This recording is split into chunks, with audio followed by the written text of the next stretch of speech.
존경하는 선배 동료 의원 여러분, 강효성입니다. 먼저 많은 격려와 걱정에 고개 숙여 감사드립니다.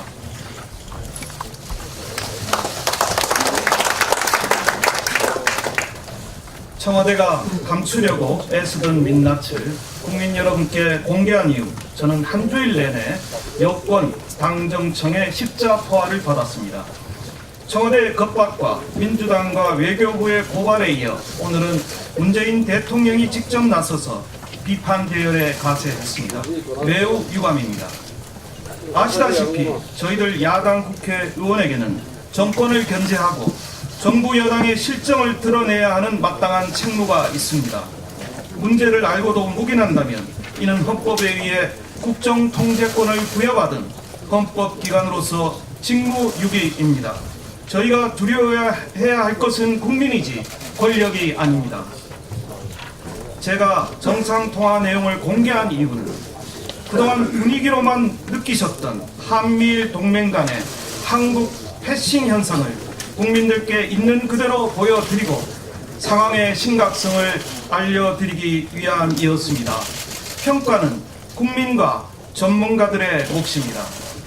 이미 지난 3월 제가 대정부 질문에서 지적한 바와 같이 이번에 트럼프 대통령은 일본에 5월과 6월 두 차례 방문 계획을 수립한 반면 지척에 있는 한국은 한 번도 방문할 계획이 없었습니다.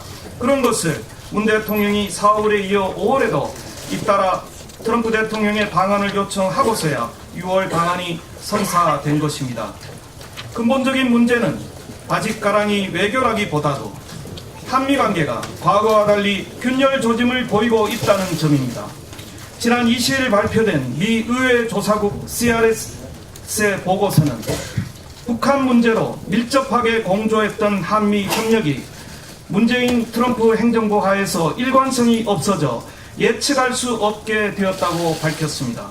제가 기자회견에서 트럼프 대통령의 방안을 환영하면서도 두 정상의 통화 내용을 공개한 이유도 바로 그것입니다. 국민들에게 팩트를 자세히 전달해서 문재인 정권의 한미 외교 실상을 평가받게 하겠다는 것입니다.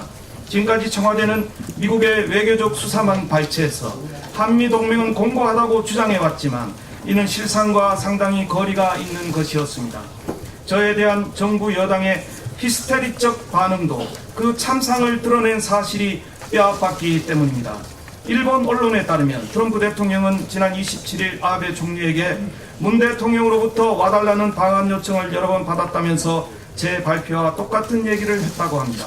청와대는 저와 같은 내용을 공개한 트럼프 대통령에게도 기밀 유출과 기밀 누설로 항의할 것입니까? 지난 2006년에도 참여정부 외교부 의전 비서관이 NSC 상임 회의록을 당시 여당인 열린우리당 최재천 의원에게 통째로 보여준 사건이 있었습니다.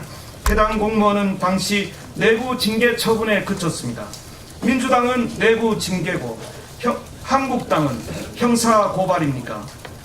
또한 존경하는 나경원 원내대표님과 김재경 의원님께서 말씀해 주셨다시피 문재인 정부에서 기밀을 멋대로 공개한 사례는 차고 넘칩니다.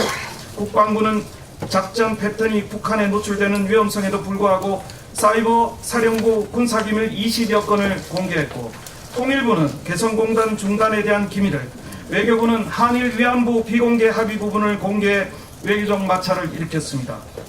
유리한 기밀만 골라 입맛대로 공개해왔던 자들이 반대로 자신들의 치부가 드러나니까 노발대발하는 것입니다. 내가 하면 폭로, 남이 하는 유출입니까? 적반하장이 따로 없습니다.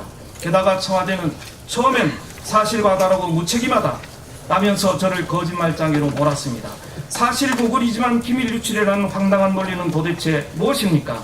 또한 제가 대정부 질문에서 정용 실장이 미국을 방문하려다 볼튼 보좌관에게 거절당한 것이 사실이냐고 묻자 이낙연 총리는 그런 얘기 못 들었다고 부인했습니다. 외교부와 청와대는 저를 형사 고발하기 전에 제가 공개한 내용들이 사실인지 거짓인지부터 밝혀야 할 것입니다. 이 자리에서 저는 국민들과 의원 여러분께 묻습니다. 국민을 속인 것이 나쁜 것입니까? 진실을 밝힌 것이 나쁜 것입니까? 정부가 말하는 국익은 국민의 이익입니까? 문재인 정권의 이익입니까? 지금까지 문재인 정권은 불리한 내용은 철저하게 가린 채 국민을 기만하고 여론을 호도해왔습니다. 저는 국민들이 반드시 아셔야 할 대미 외교의 한 단면을 공개하고 평가를 고했을 뿐입니다. 판례 수도 기밀은 기본권 보호 차원에서 정말 제한적으로 적용해야 함을 명시하고 있습니다. 행정 편의적으로 1급에서 3급으로 분류하는 것이 아니라 그 내용이 관건인 것입니다. 결국 지극히 당연한 의정활동을 정부 여당이 기밀 유출 혐의로 프레이밍 씌워 야당의 입에 재갈을 물리려는 것이 이번 사태의 본질입니다. 이는 야당 의원이 정부가 감추고 싶은 내용을 입에 담았다고 해서 기밀도 아닌 내용을 기밀로 침소 봉대하고 겁박하고 전국을 자기 뜻대로 끌고 가려는 책략인 것입니다.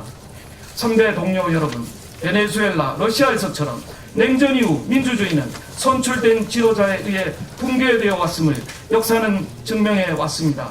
상권 분립을 부정한 정권은 예외 없이 독재로 흘렀습니다. 지금 대한민국에서 자성도 브레이크도 없이 정책 참사가 이어지는 것 또한 문재인 정권이 야당의 견제를 거부하고 독재 드라이브에만 몰두하기 때문입니다. 정부 여당의 폭정을 막고 제대로 된 야당 역할을 하는 것은 현재 우리 자유한국당밖에 남지 않았습니다. 여기서 우리가 물러서면 대한민국이 걸어온 영광의 역사는 문재인 정권에 의해 몰락할 것이라는 현실이 저는 너무나 두렵습니다. 문재인 정권의 치부를 밝힌 공무원들은 모두 적폐와 범법자 누명을 덮어쓰고 공격받았습니다. 존경하는 심재철 의원님도 신재민 사무관도 김태우 특검반원도 그랬습니다. 이번 사건도 마찬가지입니다. 제 폭로에 공익적 가치가 있는지 여부는 이미 흔들리는 한미관계가 말해주고 있습니다. 문재인 정권 이후 잿더미로 변해가는 한미동맹의 잔해 위에서 말입니다. 지난 2월 말 하노이 참사 이후 그렇게 감싸고 돌던 김정은마저 문 대통령에게 오지랖 넓은 중재자 역할 그만하라고 외면하고 있습니다.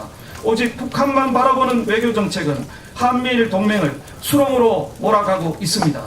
참여 출신인 고려대 법학전문대학원의 박경신 교수조차도 정치인과 언론이 취득한 정보를 공개하는 행위 자체를 불법으로 모는 순간 우리 모두 감옥에 갇힐 것이라고 말했습니다. 제1야당과 저를 향한 이번 집권 세력의 공격은 의회 민주주의를 후퇴시키고 언론의 자유를 위축시키는 매우 위험한 불장난입니다. 우리 자유한국당이 일치단결해서 싸워야만 문재인 정권의 폭정을 막아낼 수 있다는 것을 호소드립니다. 저는 공직사회를 겁박하고 불편한 야당 의원의 입을 막으려는 정부 여당의 탄압에 앞으로도 당당히 단호히 대처하겠습니다. 공포정치와 압제에 굴하지 않고 끝까지 싸우겠습니다. 감사합니다.